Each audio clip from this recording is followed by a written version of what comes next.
Hello बच्चों, आइए प्रश्न को पढ़ते हैं। प्रश्न यह है, निम्नलिखित अवयवों के प्रारंभिक पंक्ति रूपांतरणों के प्रयोग से व्युत्क्रम ज्ञात कीजिए। आइए यहाँ पर देखिए, एक अवयव दे रखा है 3 - 3 4, 2 - 3 4, 0 - 1 1। आइए सर्वप्रथम प्रश्न की मुख्य अवधारणा को जान लेते हैं। मुख्य अवधारणा देखिए, यहाँ पर चर्चा करेंगे अवयवों के कुछ गुणधर्म की। यदि कोई अवयव ए दे रखा हो तो हम उसको लिख सकते हैं आई गुणनफल ए के बराबर में, तथा दूसरी, यदि ए का प्रतिलोम गुणा ए हो तो हम इसको आई लिख सकते हैं। तो आइए इस मुख्य अवधारणा के आधार पर प्रश्न को हल करते हैं। सर्वप्रथम हम पहली मुख्य अवधारणा में दिए गए गुणधर्म के बारे में देख लेंगे। ए बराबर आई ए के रूप में इसको लिख लेते हैं। अब देखिए, जो अवयव दे रखा है हम मान लेते हैं कि वह ए है, तो ए का मान अब कितना रख लेंगे हम, 3 - 3 4, 2 - 3 4, 0 - 1 1, बराबर में आई इसका संगत इकाई अवयव होगा, तो 1 0 0 0 1 0 0 0 1, और गुणनफल में कितना, ए। तो अब यहाँ पर देखिए पंक्ति संक्रिया लगाते हैं। सर्वप्रथम हम पंक्ति संक्रिया लगाएंगे। R1 को प्रतिस्थापित करेंगे R1 माइनस R2 से, तो देखते हैं क्या प्राप्त होगा। देखिए, जब हम R1 में से R2 को माइनस करते हैं तो हमें क्या प्राप्त होगा, 3 में से 2 घटाएंगे कितना प्राप्त होगा, 1। -3 में से -3 को घटाएंगे तो हमें कितना प्राप्त हो जाएगा, 0। 4 में से जब 4 को घटाएंगे तो हमें कितना प्राप्त होगा, 0। अब यहाँ पर देखिए अगली पंक्ति है 2 - 3 4, 0 - 1 1, बराबर, यहाँ पर R1 में से R2 को घटाएंगे तो क्या प्राप्त होगा, 1 - 0 1, 0 - 1 1, 0 - 0 0। यहाँ पर देखिए 0 1 0 0 0 1 है। इसके पश्चात हम पंक्ति संक्रिया लगाते हैं। R2 को प्रतिस्थापित करेंगे R2 माइनस 2R1 से, तो हमें क्या प्राप्त होगा, अगले पृष्ठ पर लिख लेते हैं। देखिए, प्रथम पंक्ति को हम ऐसे ही लिख लेंगे, 1 0 0 1 0 0, और दाएं पक्ष में भी जो प्रथम पंक्ति है उसको भी लिख लेते हैं, जो कि है 1 - 1 0, तो 1 - 1 0, और गुणनफल में कितना है, ए है अवयव।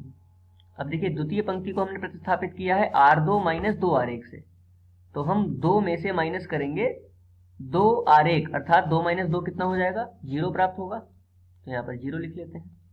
अब देखिए यहाँ पर कितना आ जाएगा, -3, और -2 की गुणा 0 में होगी तो -3 ही रहने वाला है, तो यहाँ पर -3 ही आ जाएगा। अगला देखिए, अगला पद क्या होगा, 4 - 0, तो 4 - 0 भी कितना हो जाएगा, 4 प्राप्त होगा। ठीक है, यहाँ पर देखिए, यहाँ पर हम R2 में से 2R1 को घटाएंगे तो क्या प्राप्त होगा, 0 - 2, तो 0 में से 2 को घटाएंगे कितना प्राप्त होगा, -2, तो यहाँ पे -2 लिख लेते हैं। अगला देखिए, 1 - +2, तो 1 + 2 कितना हो जाएगा, 3, यहाँ पर 3 लिख लेते हैं। और इसी प्रकार यहाँ पर देखिए कितना आएगा, 0 - 0, तो 0 ही आ जाएगा, तो यहाँ पर 0 लिख लेते हैं। अब बाएं पक्ष में देखिए तीसरी पंक्ति क्या है, 0 - 1 1, तो इसको लिख लेते हैं 0 - 1 और 1, और दाएं पक्ष में क्या है, 0 0 1, तो इसको लिख लेते हैं 0 0 1।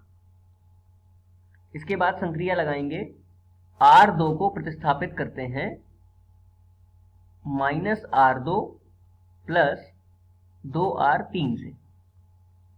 ठीक है, क्योंकि हमें देखिए ये पद अभी 1 बनाना है और ये वाला पद 0 बनाना है, तो इसके लिए हम संक्रिया लगाएंगे, R2 को प्रतिस्थापित करेंगे -1 से गुणा करके, यानी कि -R2 प्लस 2R3, तो देखिए क्या प्राप्त होगा। तो अभी हम पहली पंक्ति को ऐसे ही लिख लेंगे, 1 0 0, यहाँ पर भी पहली पंक्ति को ऐसे ही लिख लेंगे, 1 - 1 0, और गुणनफल में ए है। R2 में संक्रिया लगा रहे हैं तो -R2, देखिए यहाँ पर तो -0 हो जाएगा। ठीक है, -0 में हम क्या जोड़ेंगे, 2 गुणा R3, यानी कि 0 + 0, यहाँ पर 0 ही रहेगा। यहाँ पर देखिए माइनस की गुणा होकर के ये प्लस का 3 बन जाएगा, प्लस का 3, और यहाँ पर आएगा माइनस का 2, तो हमें 1 प्राप्त होगा। यहाँ पर देखिए माइनस का 4 और प्लस का 2, तो माइनस का 4 प्लस का 2 कितना हो जाएगा, -2 आ जाएगा। और तृतीय पंक्ति ऐसे ही लिख लेंगे, 0 - 1 और 1। अब यहाँ पर देखिए यही संक्रिया यहाँ पर भी लगाते हैं, तो माइनस की गुणा होगी, यहाँ पर आ जाएगा 2, 2 + 0 2 प्राप्त होगा, यहाँ पर देखिए -3 प्लस 0 -3 प्राप्त होगा। यहाँ पर 0 माइनस से गुणा करने पर कोई फर्क नहीं पड़ेगा, तो 0 और प्लस 2 आ जाएगा, तो 0 प्लस 2 2। यहाँ पर है 0 0 1। ठीक है, इसके बाद संक्रिया लगाते हैं, R3 को प्रतिस्थापित करेंगे R3 प्लस R2 से। R3 को हम प्रतिस्थापित कर रहे हैं R3 प्लस R2 से, अर्थात इन दोनों पंक्तियों का योग करके लिखेंगे। तो देखिए हमें क्या प्राप्त होगा। देखिए प्रथम पंक्ति को ऐसे ही लिख लेते हैं 1 0 0, द्वितीय पंक्ति को भी ऐसे लिख लेते हैं 0 1 -2। अब तृतीय पंक्ति को हमें प्रतिस्थापित करना है R3 में R2 को जोड़कर। तो देखिए 0 प्लस 0 कितना आ जाएगा 0, -1 प्लस 1 कितना आ जाएगा 0, और 1 प्लस माइनस -2, तो यहाँ पर कितना हो जाएगा माइनस का 1।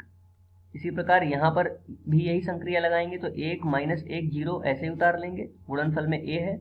यहाँ पर 2 -3 और 2 उतार लेंगे। अब R3 को हम प्रतिस्थापित करेंगे इन दोनों को जोड़कर, तो 2 में 0 जोड़ेंगे तो कितना आ जाएगा 2 आ जाएगा, -3 में 0 जोड़ेंगे -3 आ जाएगा, 2 में 1 जोड़ेंगे तो 3 आ जाएगा। इस प्रकार हमने ये प्राप्त करा है। अब देखिए यहाँ पर और कौन से पद रह गए हैं जीरो करने के लिए, एक तो ये पद जीरो करने के लिए रह गया और यहाँ पर प्लस करने को रह गया है।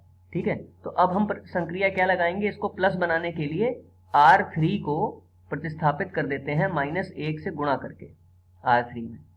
ठीक है, तो हमें देखिए क्या प्राप्त होगा। अब हमें प्राप्त होगा यहाँ पर प्रथम पंक्ति में तो 1 0 0, द्वितीय पंक्ति में 0 1 -2, और तृतीय पंक्ति में आ जाएगा 0 0 और ±+1। यहाँ पर भी यही संक्रिया लगा देंगे, तो हमें क्या प्राप्त होगा। देखिए प्रथम पंक्ति में तो 1 -1 0 और गुणनफल में a, यहाँ पर 2 -3 2। अब देखिए तृतीय पंक्ति में -1 की जब गुणा करेंगे तो हमें प्राप्त होगा यहाँ पर -2, यहाँ पर 3 और यहाँ पर -3। तो इस प्रकार ये हमें प्राप्त हुआ। अब देखिए -2 को हमें क्या बनाना है, 0 बनाना है। तो -2 को 0 बनाने के लिए हम क्या संक्रिया लगाते हैं, R2 को प्रतिस्थापित करते हैं R2 प्लस 2R3 से। ठीक है, तो अगले पृष्ठ पर इसको लिख लेते हैं। देखिए प्रथम पंक्ति तो वही है 1 0 0, तो इसको प्रथम पंक्ति को ऐसे ही लिख लेते हैं 1 0 0 प्राप्त हुआ है 1 0 0। द्वितीय पंक्ति को हमें प्रतिस्थापित करना है कैसे, R2 में जोड़ना है 2R3। तो देखिए 0 में 0 जोड़ेंगे तो कितना प्राप्त होगा, 0 ही प्राप्त होगा, तो इसको 0 लिख लेते हैं। अगला पद देखिए R2 है कितना 1 में हम फिर 0 जोड़ेंगे 2 में गुणा करके, तो फिर यहाँ पर कितना प्राप्त होगा 1 प्राप्त होगा, तो यहाँ पर 1 लिख लेते हैं। यहाँ पर देखिए -2 है और यहाँ पर +2 आ जाएगा, तो ये पद कितना हो जाएगा 0 आ जाएगा। और तृतीय पंक्ति क्या है 0 0 1, तो इसको लिख लेते हैं 0 0 1। अब यही संक्रिया हम दाएं पक्ष में भी लगाएंगे।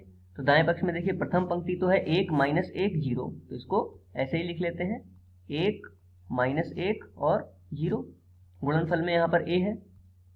ठीक है, अब यहाँ पर देखिए द्वितीय पंक्ति को हमें प्रतिस्थापित करना है R2 में 2R3 को जोड़कर। तो देखिए 2 में जब हम -2 की 2 से गुणा करके जोड़ेंगे तो कितना आएगा 2 -4 अर्थात -2, तो यहाँ पर लिख लेते हैं -2।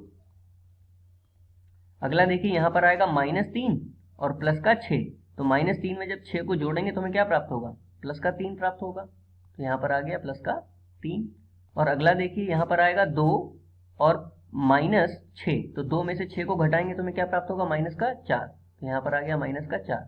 और तृतीय पंक्ति -2 3 -3 -2 3 और -3। अब यदि हम तुलना करें यहाँ पर देखिए हमें इकाई आव्यूह प्राप्त हो गया I बराबर a का प्रतिलोम गुणा a से। यदि हम तुलना करें तो देखिए a आ रहा है, यहाँ पर इकाई आव्यूह आ रहा है, अर्थात a प्रतिलोम का मान क्या प्राप्त हो गया हमें 1 -1 0 -2 3 -4 -2 3 -3। इस प्रकार मुख्य धारणा के आधार पर ये दिए गए प्रश्न का उपयुक्त उत्तर है। आशा करते हैं आपको समझ में आया होगा। धन्यवाद।